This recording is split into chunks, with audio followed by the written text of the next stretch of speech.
فكلي واشربي وقري عينا فإما ترين من البشر أحدا فقولي إني نذرت للرحمن صوما. Hey everyone, Assalamu alaikum. Peace be upon all of you. Thanks once again for joining the Islamic Mary podcast.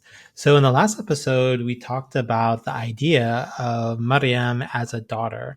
So I want to build upon that concept today in this particular podcast where we speak about Maryam as a daughter, but also as a model from both men and women. And let's now look at another verse in the Qur'an that speaks about this concept, specifically the chapter of Surah Tahrim, or 66, and we're going to look and focus on the last couple of verses. Now, this chapter is unique because it begins with a warning. It says, Ya ayyuhan nabiyyu lima tuharrimu ma ahallallahu lak.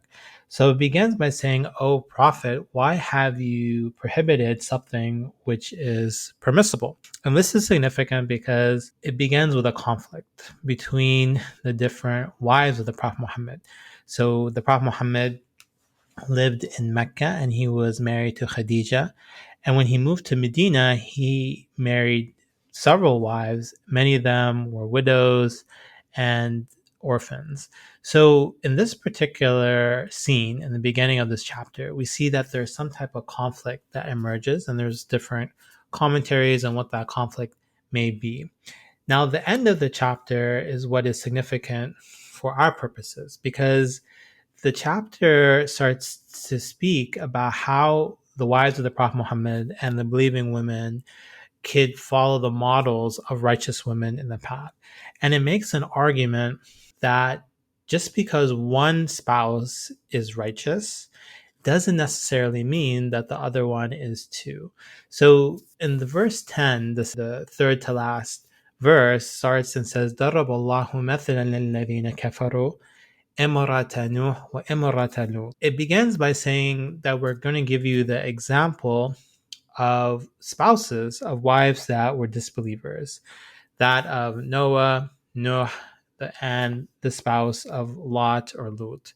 كانتا تحت عبدين من عبادنا صالحين. So these two women were under our two servants who were considered to be righteous. فخانتاهما. So then they betrayed them. فَلَمْ يُغْنِيَ عَنْهُمَا مِنَ اللَّهِ شَيْءٍ. And nothing from them was beneficial. وَقِيلَ ادْخُلَا النَّارَ مَعَ الدَّاخِلِينَ. And they were sent to the hellfire and entering those with other people. So what's significant here is that two prophets are named. We have the prophet of Noah, and the prophet of Lot and Lut. And these two prophets were understood in the Islamic tradition as well as the biblical tradition to be righteous. However, the Qur'an is making an argument here that the wives or the spouses of these two were unrighteous. So just because you're married to a righteous person doesn't necessarily mean you will be righteous yourself. One spouse could go to heaven and the other to the hellfire. And here, there is this idea of treachery, not necessarily in terms of infidelity in marriage, but in terms of treachery that they didn't necessarily follow their spouses in their preaching of what was right. Now, we move to the second to last verse, and the flip now is demonstrated. We just talked about how the wives were disobedient and didn't follow the commands of their husbands, not necessarily because they were men, but because they were prophets. And now the Qur'an and the chapter of Surah Tahrim 66 ends talking about righteous women. And here, in this specific example, we see that of Asya, or the wife of Pharaoh. And it begins by saying, وَضَرَبَ اللَّهُ مَثَلًا لِلَّذِينَ آمَنُوا امرأة فرعون إذ قالت رب ابن لي عندك بيتا في الجنة. So now, after giving that example of the disbelieving spouses, the Qur'an, the divine voice, gives the example of those who believe, specifically that of the wife of Fir'aun. Now, this is an important verse in the Quran because it speaks about the idea of disobedience. So she actually disobeys her husband because he's considered to be a rebellious, tyrannical figure. And here she says, قالت رب ابني لي عندك بيتا في الجنة. She says, "Oh God, make me a house close to you in paradise. وَنَجِّنِي مِنْ فِرْعَوْنَ, and save me from Pharaoh, وَعَمَلِهِ وَنَجِّنِي مِنَ الْقَوْمِ الظَّالِمِينَ, and save me from those who act unjustly and are wrongdoing." Now, this specific verse is really important in terms of a larger debate within Quranic studies. Some scholars would argue that the Quran is pro-patriarchal, that it endorses male superiority and hierarchy. Others would say no, the Quran is more a text about gender equality and egalitarianism. In this debate, what's really important is the idea of how we define patriarchy. In a recent article, Asma Afsardin writes, "How do we define patriarchy?" And she asks this question: does the Quran promote patriarchy or undermine it? And in this specific example, she quotes the sociologist Dorothy Smith, who refers to men's political and personal domination over women as the definition of patriarchy. Now, Asma Afsardin argues it would be very difficult, if not impossible, to aver that the Quran endorses such a patriarchal regime predicated on all women's acquiescence to all men's control over their lives. And Asma Sardin, quotes this specific verse, where Asiya in the exegetical literature famously defied her tyrannical husband, as mentioned in 66:11. This act of defiance is glorified in the Quran as an act of righteousness, resistance to evil, and injustice. So this particular verse praises Asiya for disobeying her husband, who was considered to be unrighteous, seemed to be someone who promoted injustice, and was someone who was tyrannical. Now we go to the last verse of this chapter. This is the verse that speaks about Maryam. وَمَرْيَمْ ابْنَةَ إِمْرَانَ التي أحسنت فرجها فنفخنا فيه من روحنا وصدقت بكلمات ربها وكتبه وكانت من القانتين. So here, Maryam is mentioned as what? As a daughter. And this is once again significant if we talk and connect this particular discussion to our previous ones, where the majority of Muslims and Christians often look at Mary or Maryam as the mother of Jesus. But as we discussed, Maryam is not introduced initially in the Quran as only the mother of Jesus, but she's also spoken about as a daughter. See here, the Maryam is mentioned as Ibna or Ibnat or Ibnata Imran. Now, it's also significant that she's not mentioned as a Imra. So in the previous couple of verses, we saw the discussion of Imra or Imrat Lut or Nuh, or the wife or the spouse of Noah, Nuh, and Lot or Lut, and the wife of Fir'aun. But here, Maryam is not spoken in the same terms. She's mentioned as Ibna, as the daughter. And this is significant as well because Maryam is never presented as a wife in the Quran. So in the biblical tradition, there's a discussion of her engagement and with Joseph. But Joseph is never mentioned as a figure in the Quran. And when we look at the chapter of Maryam, we will see that Joseph is entirely absent.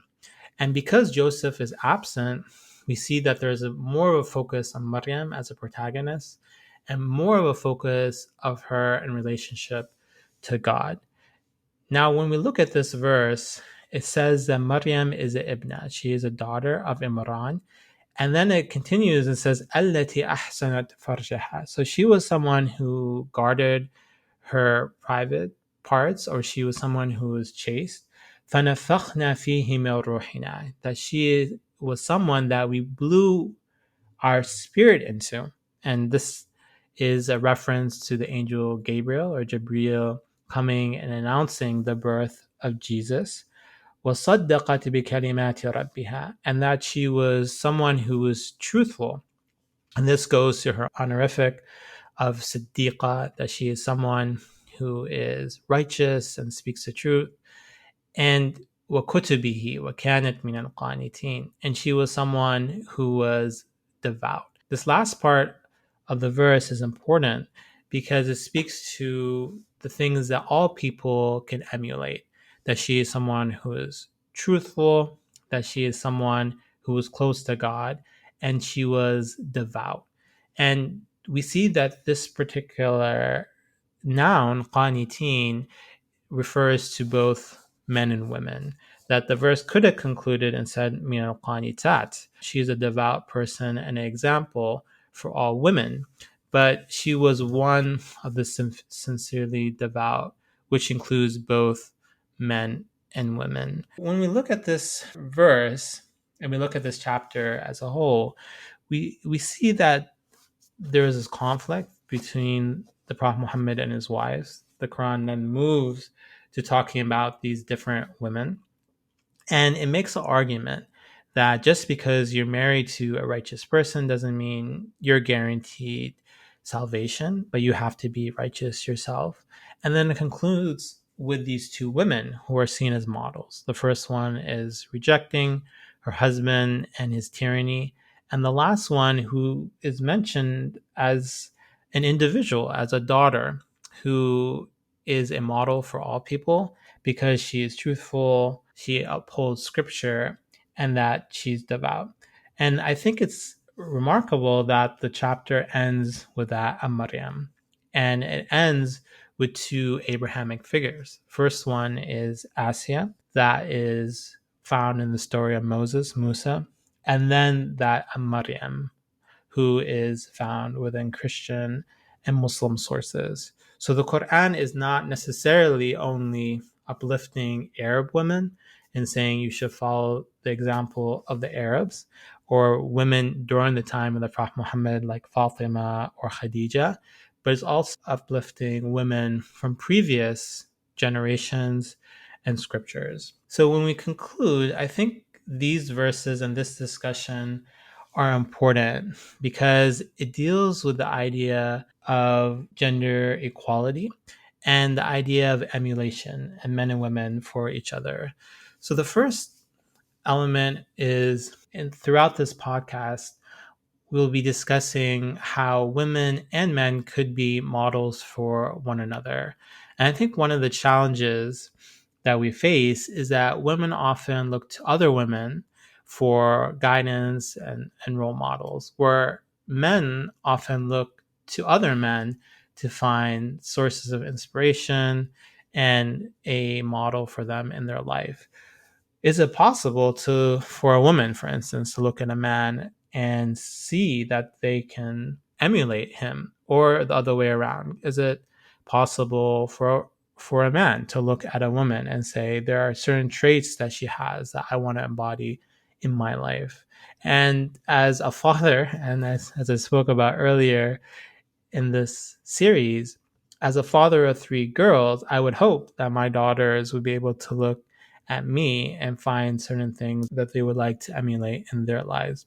And this verse also, or this discussion also speaks to the idea of men and women for each other. As we'll discuss, there are verses in the Quran that talk about the idea of men and women being awliya, or guardians for one another. Another verse will speak about the idea of garments. And this specific chapter and these verses speak to the idea that Asiya, Maryam, and other women could be potential models for men. Lastly, I think when we look at these verses, we see the example of Maryam and how she is praised and uplifted in the Quran. The chapter ends with the example of Maryam, highlighting the fact that she is a daughter, not necessarily a wife or a mother. And she is someone who is a model for the wives of the Prophet Muhammad, as well as all people, including men. Thanks so much once again for listening to the Islamic Mary podcast. You can visit my website to learn more about my research and my blogs. I want to invite you to join my listserv so we can be in touch, and I can update you on my forthcoming book on the Islamic Mary, as well as updating you on this podcast and how it develops. Thanks once again, and take care.